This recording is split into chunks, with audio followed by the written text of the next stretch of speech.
E você que acompanha aqui o CNN Money seguindo, acostumou no ano passado com os breaking news a cada sessão da Bolsa em que o Ibovespa justamente batia esses novos recordes. O mês de novembro e o mês de dezembro foi um atrás do outro e realmente não foram poucas, não.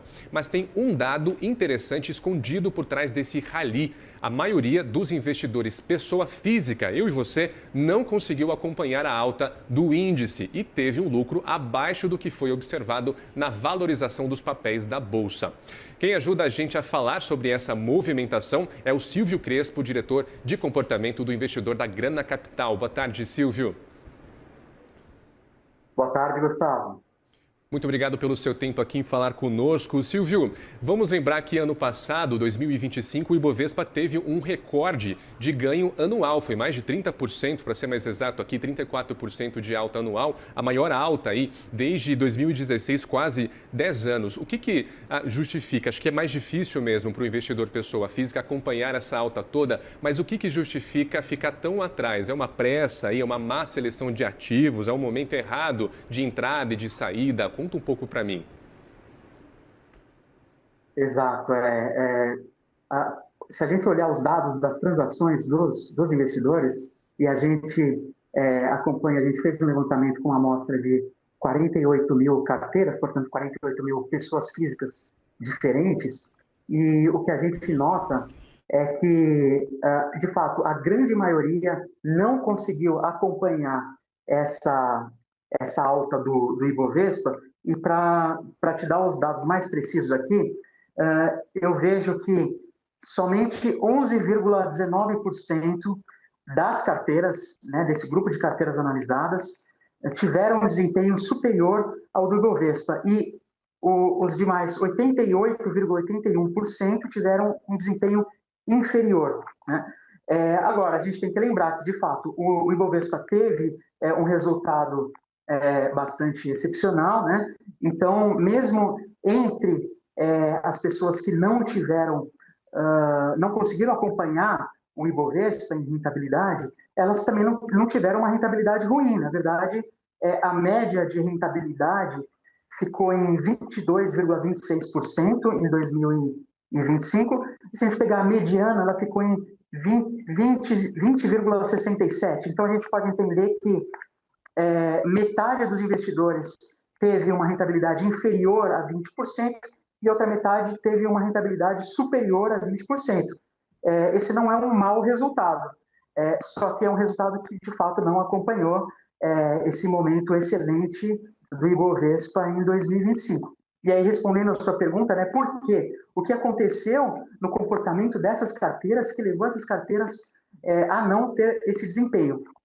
Bom, em primeiro lugar, tem um ponto, tem a escolha de ativos, evidentemente, mas tem também a questão das transações, né, da frequência de negociações desses ativos. Então, a gente a gente acompanha esses dados já faz um tempo, anteriormente, desde 2024, e a gente vê que de lá para cá também, no segundo semestre de 2024, no primeiro semestre de 2025, a gente já constatava que entre os investidores que tinham os melhores resultados, uma diferença muito importante deles é que eles faziam menos operações do que aquele grupo de investidores que tinham os resultados abaixo do Ibovespa.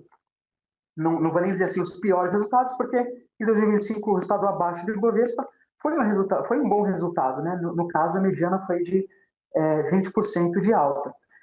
Então, parece cada vez mais, quanto mais a gente se debruça sobre esses dados, a gente vê mais claramente, fica mais claro uma correlação inversa entre o número de operações que uma pessoa faz e o resultado que ela tem em rentabilidade.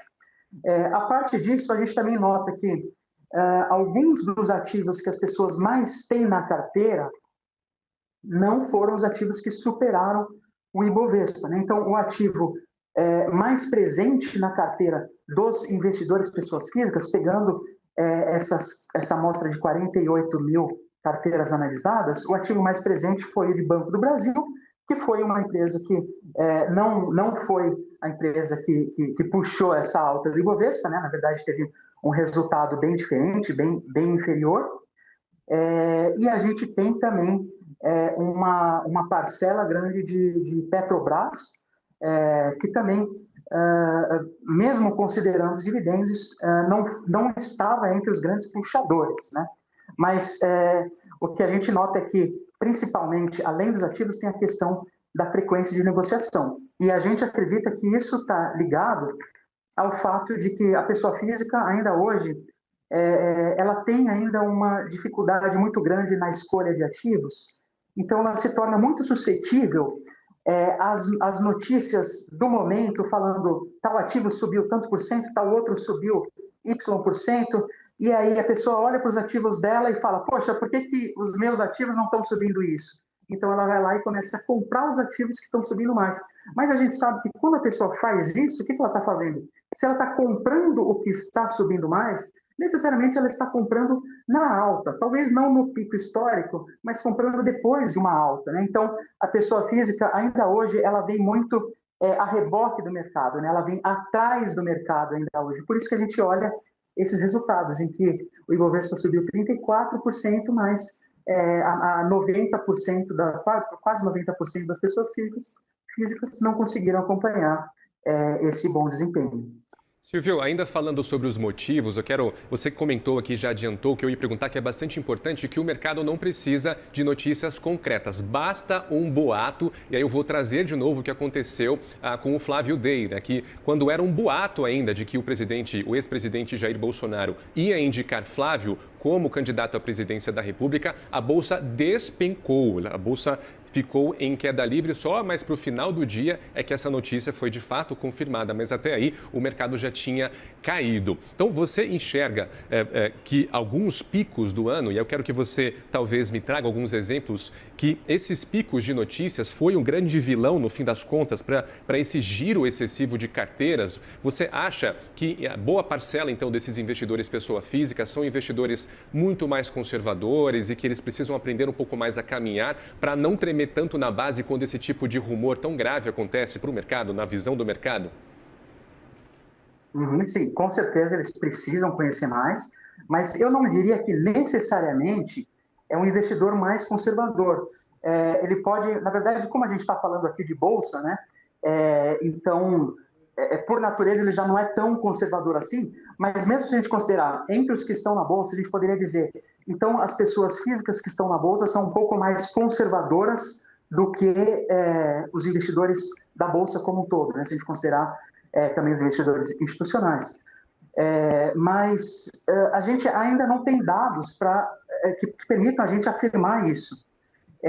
O que a gente consegue afirmar com muito mais, de forma muito mais categórica e muito mais segura, é que a gente vê que o investidor pessoa física ele ainda é suscetível, eu digo assim, não tanto ainda as informações que geram uma expectativa de um resultado ruim. Então, por exemplo, acontece alguma coisa que ele acha que vai produzir um resultado ruim, então ele vai lá e vende. Não, eu acho que quando a gente olha o comportamento desse investidor pessoa física, eu acho que ele está um passo atrás disso.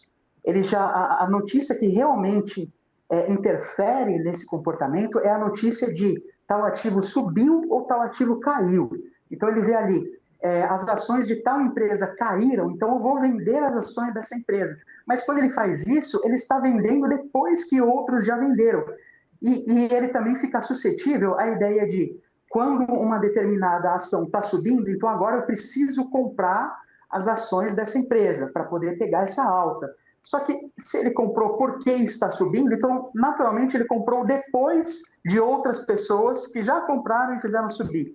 Então ele está sempre atrasado. E o fato de ele estar sempre atrasado, isso faz com que ele acabe não só perdendo oportunidades, como também, às vezes, vendendo na baixa um ativo que depois iria se recuperar. Então, o que a gente nota é que o que falta realmente é o conhecimento, é aquela segurança de que você fez um bom investimento, você confia naquele investimento, independente das oscilações de curto prazo.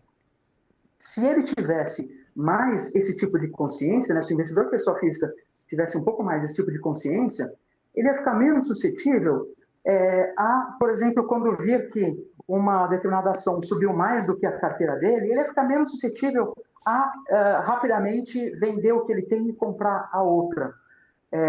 Na verdade, a gente tem esse acesso a grande número de informações. Eu digo, qualquer pessoa, né, qualquer pessoa física, a gente tem um grande acesso a inúmeras informações sobre vários aspectos da nossa vida. Então, a gente nota que é normal que as pessoas sintam que elas estão sempre um pouco atrás do que poderiam, porque quando a gente acha que a gente está bem na nossa vida, a gente vê nas redes sociais alguém que está melhor do que a gente, e a gente começa a ficar insatisfeito e querer mudar, né, para aquele que aparentemente está melhor. E é claro que essa sensação, que afeta todos os aspectos da nossa vida, afeta também os nossos investimentos. Então, se eu vejo que a minha carteira, se eu estou feliz ali com o meu investimento conservador, que está rendendo ali 13%, 14%, às vezes até 15% ao ano no bruto, de repente eu vejo que a bolsa está rendendo 30%, eu falo, eu estou fazendo algo errado, deixa eu tirar de onde está para colocar na bolsa. Mas se eu estou fazendo isso, eu estou colocando depois que outras pessoas quiserem, né? Então, está faltando um conhecimento um pouquinho maior que dê a segurança para a pessoa, para que ela não fique tão suscetível a comprar e vender simplesmente porque o ativo dela caiu ou porque o ativo que ela não tem subiu. Silvio Crespo, diretor no Grana Capital, nos deu uma boa perspectiva do que aconteceu nesse último ano de 2025, que os investidores pessoas físicas ficaram mais atrás do Ibovespa.